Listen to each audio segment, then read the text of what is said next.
জুলাই উদযাপন, জুলাই ঘোষণাপত্র পাঠ করবেন প্রধান উপদেষ্টা, সন্ধ্যায় জাতির উদ্দেশ্যে ভাষণ। গণতান্ত্রিক রাজনৈতিক অধিকার চর্চা প্রতিষ্ঠিত করতে হবে বললেন তারেক রহমান, জনগণকে শক্তিশালী করার আহ্বান। কক্সবাজারে এনসিপির ৫ শীর্ষ নেতা পিটার হাসের সঙ্গে বৈঠকের গুঞ্জন। নানান আয়োজনে দেশে পালিত হচ্ছে জুলাই গণঅভ্যুত্থান দিবস, শহীদদের স্মরণে স্মৃতিস্তম্ভে শ্রদ্ধা।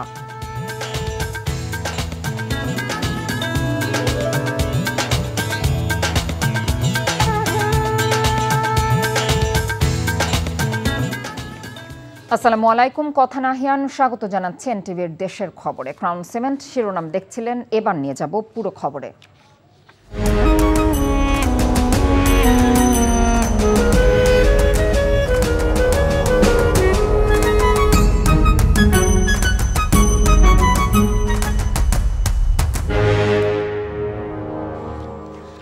কিছুক্ষণের মধ্যেই ঘোষণা হতে যাচ্ছে ছাত্র জনতার অভ্যুত্থানের ঐতিহাসিক দলিল জুলাই ঘোষণাপত্র। জাতীয় সংসদের দক্ষিণ প্লাজায় এই জুলাই ঘোষণাপত্র পাঠ করবেন অন্তর্বর্তী সরকারের প্রধান উপদেষ্টা অধ্যাপক ডক্টর মোহাম্মদ ইউনূস। ঘোষণাপত্র পাঠ অনুষ্ঠানে অভ্যুত্থানের শরিক রাজনৈতিক দল ও পক্ষগুলো উপস্থিত হয়েছে। এই অনুষ্ঠানকে কেন্দ্র করে সংসদ ভবন এলাকায় কয়েক স্তরের নিরাপত্তা ব্যবস্থা নেওয়া হয়েছে। জুলাই ঘোষণাপত্র অনুষ্ঠানে যোগ দিয়েছেন বিএনপি মহাসচিব মির্জা ফখরুলের নেতৃত্বে ৫ সদস্যের প্রতিনিধি দল।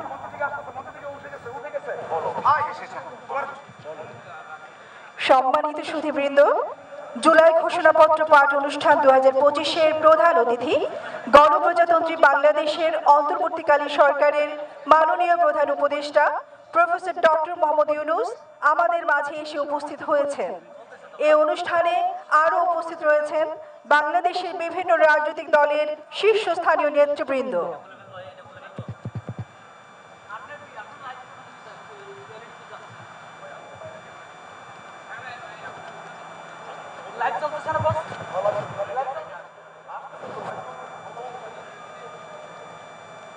সম্মানিত সুধীবৃন্দ, গণপ্রজাতন্ত্রী বাংলাদেশ সরকারের মাননীয় প্রধান উপদেষ্টা বিভিন্ন রাজনৈতিক দলের শীর্ষস্থানীয় নেতৃবৃন্দকে সাথে নিয়ে ধীরে ধীরে মঞ্চের দিকে এগিয়ে আসছেন।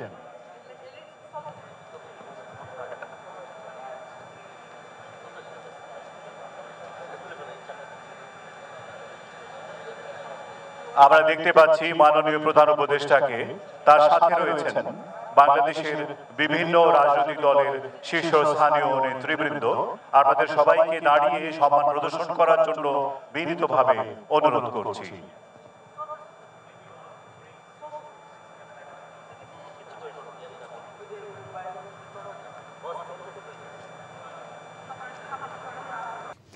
জুলাই গণঅভ্যুত্থান দিবস উপলক্ষে আজ রাতে জাতির উদ্দেশ্যে ভাষণ দেবেন অন্তর্বর্তীকালীন সরকারের প্রধান উপদেষ্টা অধ্যাপক মোহাম্মদ ইউনূস। রাত 8টা 20 বিটিভি, বাংলাদেশ বেতার ছাড়াও বেসরকারি টেলিভিশন চ্যানেলগুলো এই ভাষণ একযোগে সরাসরি সম্প্রচার করবে। ফেব্রুয়ারি মাসের প্রথমার্ধে জাতীয় সংসদ নির্বাচন অনুষ্ঠানের বিষয়ে ভাষণে বিস্তারিত দিক নির্দেশনা আসতে পারে বলে ধারণা করা হচ্ছে।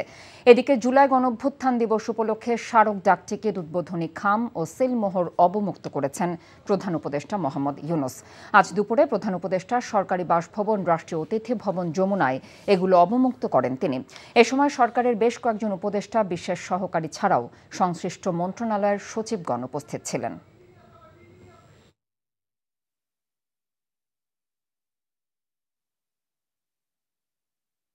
মানিক মিয়া এভিনিউয়ে জুলাই মঞ্চের কাছে আছেন সহকর্মী নূর হোসেন, সরাসরি যোগ দিচ্ছেন তিনি। নূর, জনসাধারণের উপস্থিতি কেমন দেখছেন আর এখন কোন শিল্পীরা পরিবেশনা চলছে?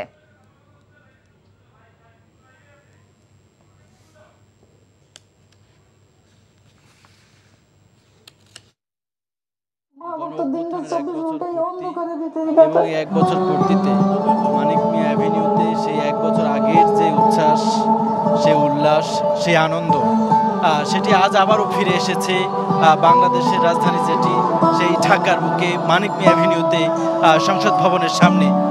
গত বছরের এই দিনটি আমরা যেভাবে দেখেছি, সব বয়সের মানুষ, সব শ্রেণী পেশার মানুষ, একেবারে শিশু, কিশোর, তরুণ তরুণী, যুবক যুবতী যারা রয়েছে, তাদের সবাই আসলে আবারও আজকে সেই শেখ হাসিনা স্বৈরাচারের যে পতন ঘটেছিল, সেই উদযাপন যেটি ঘটে দেখেছিল এদেশের মানুষ, আজ আবারও সেরকম উদযাপনই এদেশের মানুষ দেখছে। এবং সেই উদযাপনের সাক্ষী হচ্ছে বাংলাদেশের যে পার্লামেন্ট সংসদ ভবন রয়েছে, সেই সংসদ ভবনের সামনের যে সড়ক, সেই সড়কটি মানিক মিয়া অ্যাভিনিউর যে দুই পাশ, রাস্তার যে দুই পাশ, সেই দুই পাশে লাখো লাখো মানুষের উপস্থিতি। এইখানেও একই রকমই সেদিনের মতো সব শ্রেণী পেশার মানুষ, একেবারে রিক্সা চালক থেকে শুরু করে ভ্যান চালক থেকে শুরু করে অন্যান্য পেশাজীবী যারা রয়েছেন তাদের থেকে শুরু করে সাধারণ মানুষ যারা রয়েছেন তাদের প্রত্যেকেই আজকে গণ অভ্যুত্থানের যে 1 বছর পূর্তি, সেই 1 বছর পূর্তি উদযাপন করবার জন্য মানিক মিয়া অ্যাভিনিউতে উপস্থিত হয়েছেন। সংসদ ভবনের সামনের যেই সড়কটি রয়েছে সেই সড়কে এসে উপস্থিত হয়েছেন। এবং আজকে সকাল থেকে এখানে বিভিন্ন ধরনের সাংস্কৃতিক গোষ্ঠী যারা রয়েছে, ইসলামিক সাংস্কৃতিক গোষ্ঠী যারা রয়েছে, তাদের প্রত্যেকেই এখানে এসে তাদের যে আয়োজন, সেই আয়োজনের মাধ্যমে এখানকার উপস্থিতি যারা রয়েছেন তাদেরকে সেই জুলাইয়ের যে স্মৃতি সেটির এক ধরনের দেওয়ার চেষ্টা করেছেন। ছিলাম গণঅভ্যুত্থান দিবস উদযাপনের খবর। বিএনপির ভারপ্রাপ্ত চেয়ারম্যান তারেক রহমান বলেছেন, দেশে গণতান্ত্রিক রাজনৈতিক অধিকার চর্চা প্রতিষ্ঠিত করতে হবে আর এর মাধ্যমে জনগণকে রাজনৈতিকভাবে শক্তিশালী করতে হবে। আজ তার ভেরিফাইড ফেসবুক পেজে ভিডিও বার্তায় এসব কথা বলেন তিনি। আজ থেকে ঠিক 1 বছর আগে 2024 সালের এই দিনে ফ্যাসিস্ট বাংলাদেশ ছেড়ে পালিয়েছে, রাহমুক্ত হয়েছে বাংলাদেশ। স্বাধীনতা প্রিয়, গণতন্ত্র প্রিয় জনগণের জন্য দিনটি আনন্দের, দিনটি বিজয়ের। রাহমুক্ত বাংলাদেশের এই দিনটিকে অন্তর্বর্তীকালীন সরকার জুলাই গণ অভ্যুত্থান দিবস হিসেবে ঘোষণা করেছে। তাবেদার মুক্ত বাংলাদেশের জনগণ প্রতি বছর এই দিনটিকে স্বাধীনভাবে সানন্দে সরকারি ছুটির দিন হিসেবে উপভোগ করবে।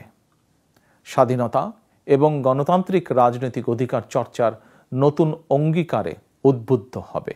স্থানীয় সরকার থেকে আরম্ভ করে জাতীয় সংসদ পর্যন্ত প্রতিটি স্তরে জনগণ যখন সরাসরি নিজের পছন্দের প্রার্থীকে নিজের ভোট প্রয়োগ করে প্রতিনিধি নির্বাচন না করবে, সরকার গঠন কিংবা সরকার পরিবর্তনের ক্ষমতা অর্জন করতে না পারবে, ততদিন পর্যন্ত রাষ্ট্র এবং সরকারে জনগণের ক্ষমতা প্রতিষ্ঠিত হবে না। তাই আসুন, রাষ্ট্র, সরকার, শাসন, প্রশাসন পরিচালনায় আর প্রতিদিনের কার্যক্রমে জনগণের গণতান্ত্রিক রাজনৈতিক অধিকার চর্চা প্রয়োগের সুযোগ সৃষ্টির মাধ্যমে আমরা জনগণকে রাজনৈতিকভাবে শক্তিশালী করে গড়ে তুলি। কক্সবাজারের একটি হোটেলে এনসিপির কেন্দ্রীয় 5 নেতার সাথে ঢাকায় নিযুক্ত সাবেক মার্কিন রাষ্ট্রদূত পিটার হাসের বৈঠকের যে খবর ছড়িয়ে পড়েছে তাকে শুধুই গুঞ্জন বলে জানিয়েছেন এনসিপির মুখ্য সংগঠক নাসির উদ্দিন পাটোয়ারি। সকালে বিমান বাংলাদেশ এয়ারলাইন্সের একটি ফ্লাইটে এনসিপির 5 নেতা হাসনাত আবদুল্লাহ, সার্জিস আলম, ডক্টর তাসনিম জারা, খালেদ সাইফুল্লাহ ও নাসির উদ্দিন পাটোয়ারি কক্সবাজার বিমানবন্দরে নামেন। 12টা 40 মিনিটে হোটেল রয়্যাল টিউলিপ ওঠেন বলে জানিয়েছে পুলিশ। একই হোটেলে সাবেক মার্কিন রাষ্ট্রদূত পিটার হাস আছেন এবং তাদের সাথে বৈঠক হয়েছে এমন খবর ছড়িয়ে পড়ে। তবে স্থানীয় প্রশাসন ও আইন শৃঙ্খলা বাহিনী পিটার হাসের কক্সবাজার অবস্থান নিশ্চিত করতে পারেনি, আর বৈঠক হয়েছে কিনা তাও জানা নেই। নাসির উদ্দিন পাটোয়ারি জানিয়েছেন, অবকাশ যাপনের জন্য তারা কক্সবাজার গেছেন। এটা সম্পূর্ণ গুজব। আমরা ঘুরতে আসছিলাম পিটার হাসের সাথে, এগুলা মানে এখানে এসে আমরা হোটেলে চেক ইন করে এরকম একটা নিউজ দেখলাম। এটা সম্পূর্ণ গুজব, এই ধরনের কোনো কিছুই না, জাস্ট আমরা ঘুরতে আসছিলাম। নানা কর্মসূচির মধ্য দিয়ে সারা দেশে পালিত হচ্ছে ঐতিহাসিক জুলাই গণঅভ্যুত্থান দিবস। 2024 সালের শহীদদের স্মরণে স্মৃতিস্তম্ভে শ্রদ্ধা, দোয়া মাহফিল, বিজয় শোভাযাত্রার আয়োজন করা হয়েছে। বিস্তারিত দেখুন ইমরুল কায়েসের ডেস্ক রিপোর্টে। সকালে রংপুর নগরীতে নবনির্মিত জুলাই স্মৃতিস্তম্ভে পুষ্পমাল্য অর্পণের মাধ্যমে দিনটির সূচনা করা হয়। স্মৃতিস্তম্ভে শহীদ আবু সাঈদের পরিবার, শহীদ সাংবাদিক প্রিয়র মা সহ শহীদ পরিবারের সদস্যরা শ্রদ্ধা নিবেদন করেন। এদিকে দিবস ঘিরে বেগম রোকেয়া বিশ্ববিদ্যালয়ের শিক্ষার্থীরা বর্ণাঢ্য র্যালির আয়োজন করে। জুলাই গণ অভ্যুত্থানে নিহতদের স্মরণে চট্টগ্রামের শহীদদের কবর জিয়ারত ও দোয়া মাহফিলের আয়োজন করা হয়। এ সময় চট্টগ্রাম সিটি কর্পোরেশন, বিভিন্ন রাজনৈতিক দল ও জেলা প্রশাসন সহ বিভিন্ন সংগঠন দিনব্যাপী কর্মসূচি পালন করে। সারা দেশের ন্যায় কুড়িগ্রামে নানা আয়োজনের মাধ্যমে জুলাই গণ অভ্যুত্থানের শহীদ ও আহতদের স্মরণ করা হয়।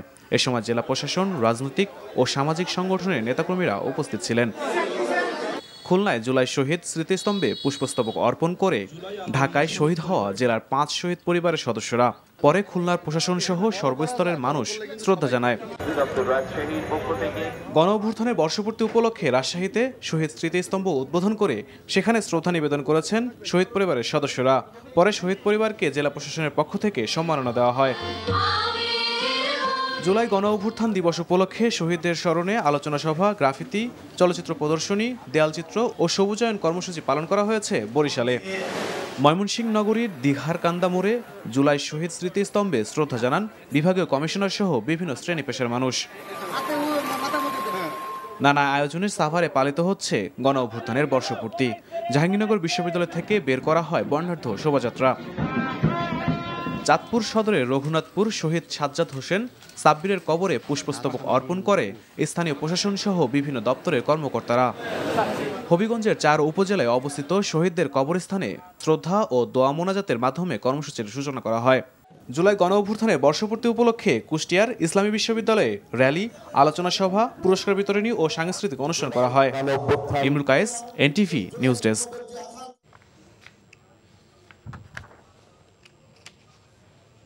দর্শক, জাতীয় সংসদ ভবনের দক্ষিণ প্লাজায় জুলাই ঘোষণাপত্র পাঠ করছে। আমরা চলে যাচ্ছি সরাসরি সেই অনুষ্ঠানে। নেতৃবৃন্দকে বিনীত অনুরোধ করছি, জুলাই ঘোষণাপত্র পাঠের সময় মাননীয় প্রধান উপদেষ্টার পাশে দাঁড়িয়ে সংহতি জানানোর জন্য। শীর্ষ রাজনৈতিক দলের নেতৃবৃন্দকে সাথে নিয়ে এবারে জুলাই ঘোষণাপত্র পাঠ করছেন মাননীয় প্রধান উপদেষ্টা ডক্টর মোহাম্মদ ইউনূস। আসসালামু আলাইকুম। আজকে দেশের নেতৃবৃন্দকে সঙ্গে নিয়ে জাতির যে গুরুত্বপূর্ণ দায়িত্ব পালন করতে আমরা এসেছি, আল্লাহ তার জন্য আমাদের জন্য রহমত বর্ষণ করছেন। আল্লাহর রহমত নিয়ে আমি এই ঘোষণাপত্র পাঠ করব। বিসমিল্লাহির রহমানির রহিম। যেহেতু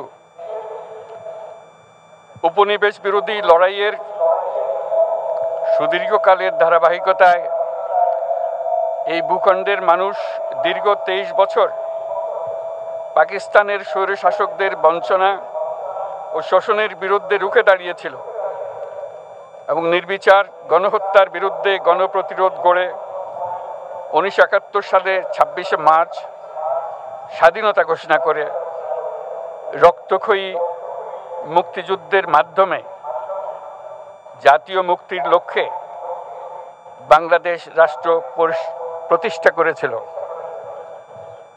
এবং যেহেতু বাংলাদেশের আপামর জনগণ দীর্ঘ আন্দোলন সংগ্রামের মধ্য দিয়ে এই ভূখণ্ডে স্বাধীনতার ঘোষণাপত্রে বিবৃত সাম্য, মানবিক মর্যাদা, সামাজিক সুবিচারের ভিত্তিতে উদার গণতান্ত্রিক রাষ্ট্র বিনির্মাণের আকাঙ্ক্ষাকে বাস্তবায়নের জন্য সর্বোচ্চ ত্যাগ স্বীকার করেছে।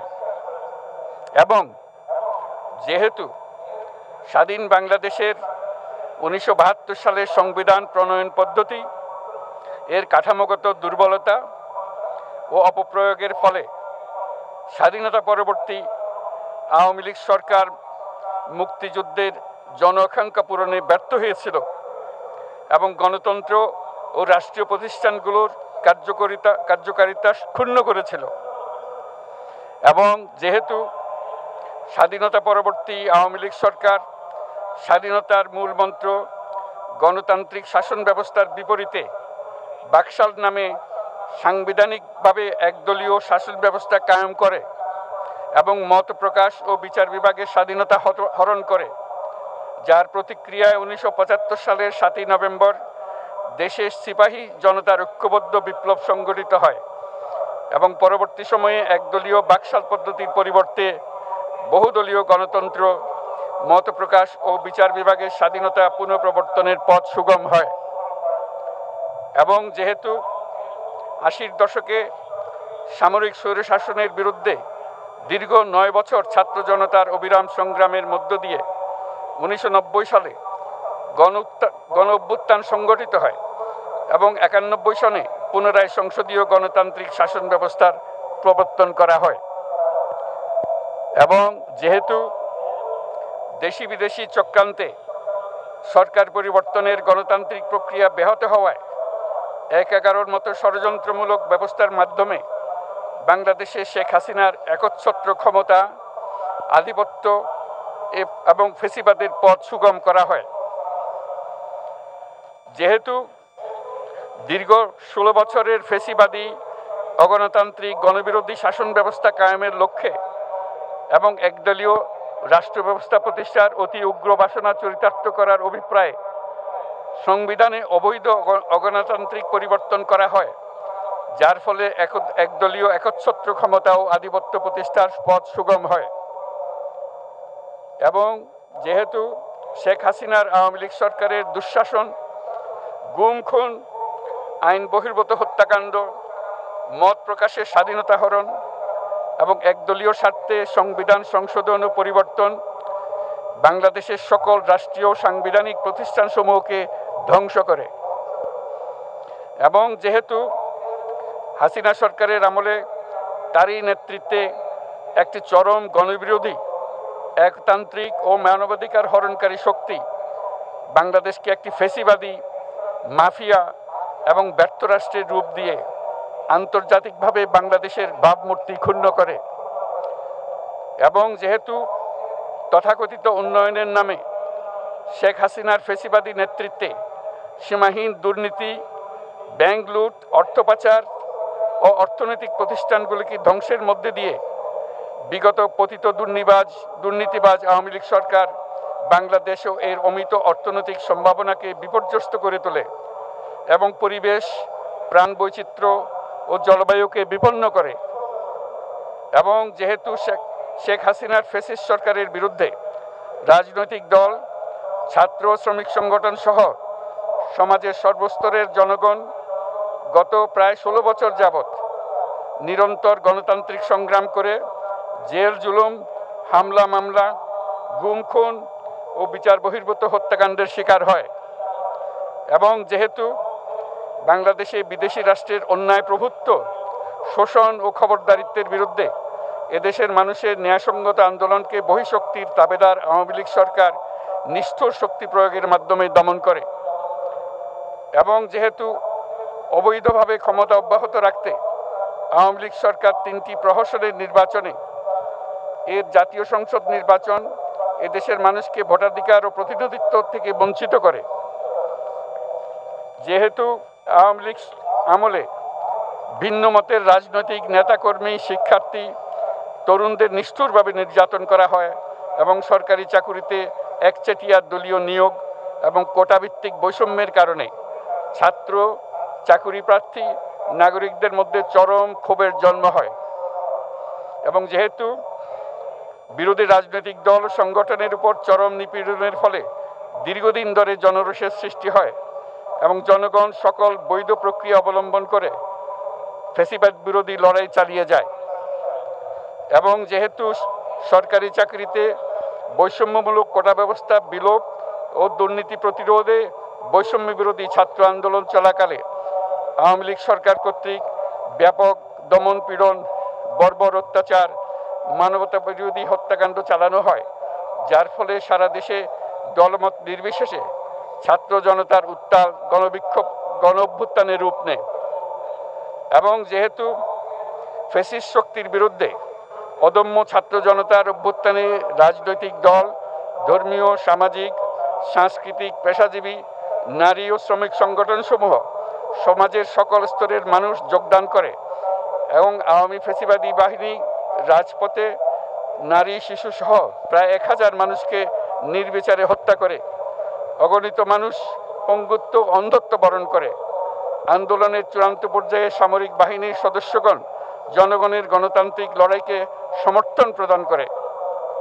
এবং যেহেতু অবৈধ শেখ হাসিনা সরকার পতন, ফ্যাসিবাদী ব্যবস্থার বিলোপ এবং নতুন রাজনৈতিক বন্দোবস্তের লক্ষ্যে বৈষম্য বিরোধী ছাত্র আন্দোলনের ডাকে জনগণ অসহযোগ আন্দোলন শুরু করে। পরবর্তী সময়ে 5ই আগস্ট ঢাকা অভিমুখে লং মার্চ পরিচালনা করে এবং ফ্যাসিবাদ বিরোধী আন্দোলনরত সকল রাজনৈতিক দল, ছাত্র জনতা তথা সর্বস্তরের সকল শ্রেণীর পেশার আপামর জনসাধারণ তীব্র আন্দোলনের চূড়ান্ত পর্যায়ে গণভবনমুখী জনতার উত্তাল যাত্রার মুখে ফ্যাসিস্ট হাসিনা 5ই আগস্ট 2024 তারিখে পদত্যাগ করে দেশ ছেড়ে পালিয়ে যেতে বাধ্য হয়। এবং যেহেতু বাংলাদেশের রাজনৈতিক ও সাংবিধানিক সংকট মোকাবেলায় গণঅভ্যুত্থানের মধ্য দিয়ে ব্যক্ত জনগণের সার্বভৌমত্বের প্রত্যয় ও প্রয়োগ রাজনৈতিক ও আইনি উভয় দিক থেকে যুক্তিসঙ্গত, বৈধ ও আন্তর্জাতিকভাবে স্বীকৃত এবং যেহেতু জনগণের দাবি অনুযায়ী এরপর অবৈধ দ্বাদশ জাতীয় সংসদ ভেঙে দেওয়া হয় এবং সংবিধানের 106 অনুচ্ছেদ অনুসারে সুপ্রিম কোর্টের মতামতের আলোকে সাংবিধানিকভাবে ডক্টর মোহাম্মদ ইউনূসের নেতৃত্বে 8ই আগস্ট 2024 তারিখে একটি অন্তর্বর্তীকালীন সরকার গঠন করা হয়। এবং যেহেতু বাংলাদেশের সর্বস্তরের জনগণের ফ্যাসিবাদ বিরোধী তীব্র আকাঙ্ক্ষা এবং ছাত্র জনতার অভ্যুত্থানের মধ্য দিয়ে ফ্যাসিবাদ, বৈষম্য, দুর্নীতিমুক্ত সমাজ ও রাষ্ট্র বিনির্মাণের অভিপ্রায় প্রকাশিত হয়,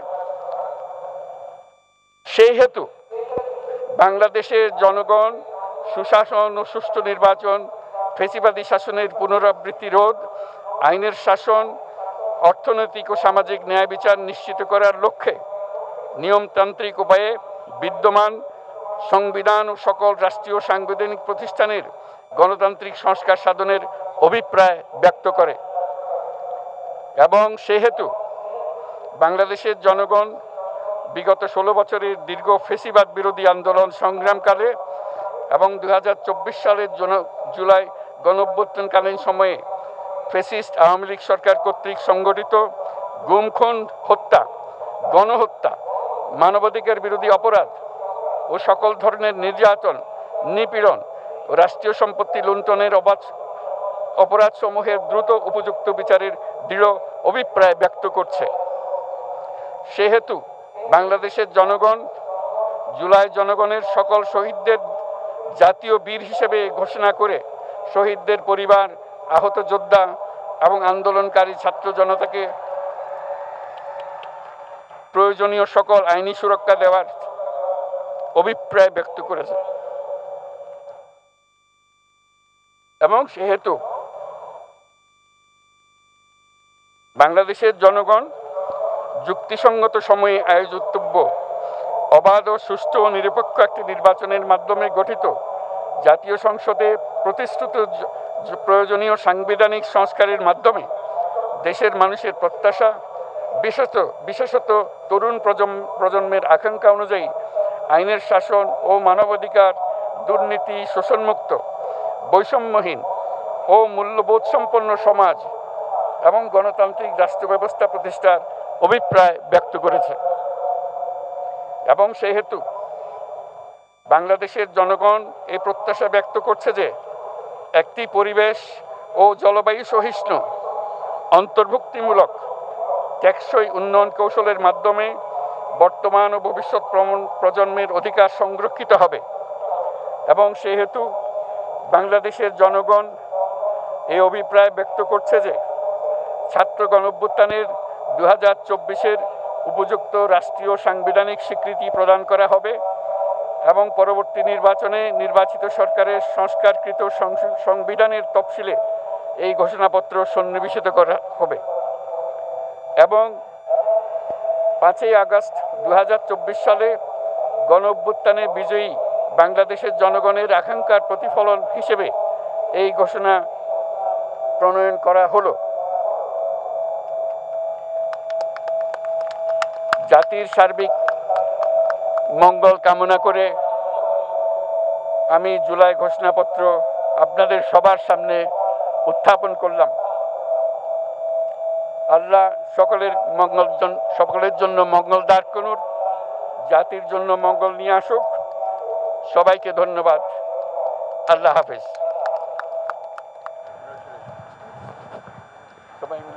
সম্মানিত সুধীবৃন্দ, ঐতিহাসিক জুলাই ঘোষণাপত্র পাঠ শেষ হলো। রাজনৈতিক নেতৃবৃন্দ সহ উপস্থিত সকলকে আন্তরিক ধন্যবাদ। মাননীয় প্রধান উপদেষ্টা অনুষ্ঠান স্থল ত্যাগ না করা পর্যন্ত সকল সম্মানিত অতিথিকে স্ব আসনে উপবিষ্ট থাকার জন্য। এতক্ষণ দেখছিলাম প্রধান উপদেষ্টার জুলাই ঘোষণাপত্র পাঠ। ছাত্র জনতার গণ অভ্যুত্থানে স্বৈরাচার আওয়ামী লীগ সরকার পতনের বর্ষপূর্তি উপলক্ষে সারা দেশে বিজয় মিছিল করেছে বিএনপি ও এর সহযোগী সংগঠনের নেতারা। জুলাই গণ অভ্যুত্থান দিবস উপলক্ষে নারায়ণগঞ্জে রূপগঞ্জের ঢাকা সিলেট মহাসড়কে বিজয় মিছিল বের করে বিএনপি।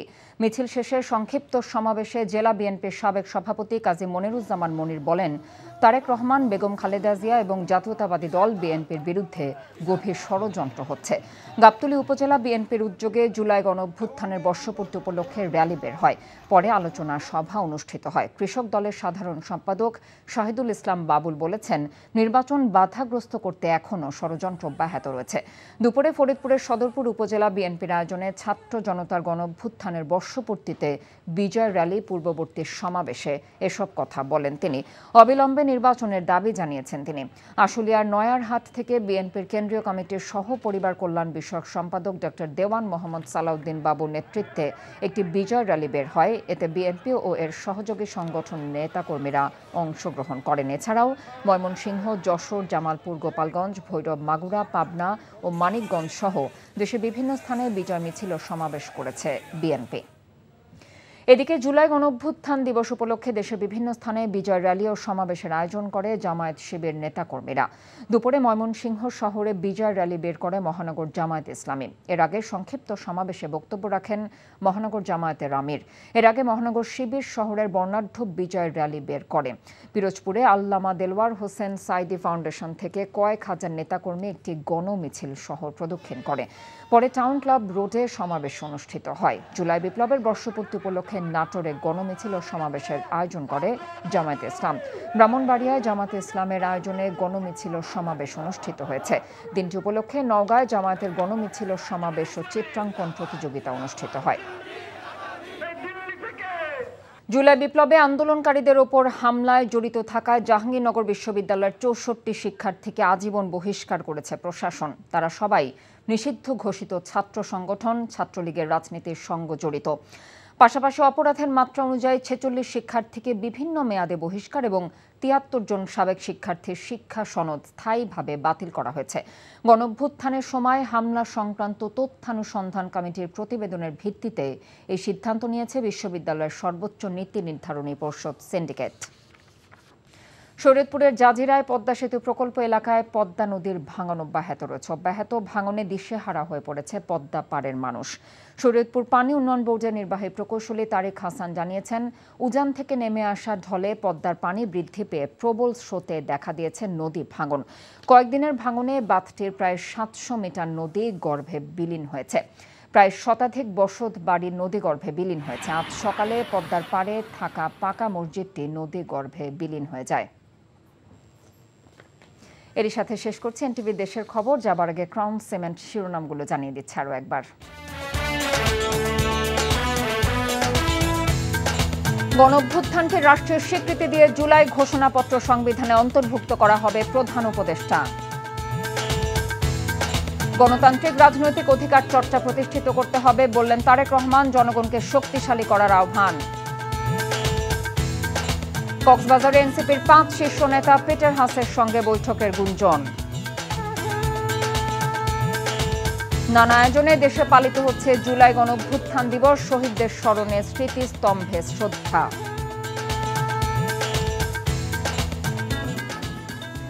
এই ছিল এনটিভির দেশের খবরে। ৬টা ইভিনিং নিউজ দেখার আমন্ত্রণ রইল। এতক্ষণ সাথে থাকার জন্য ধন্যবাদ সবাইকে।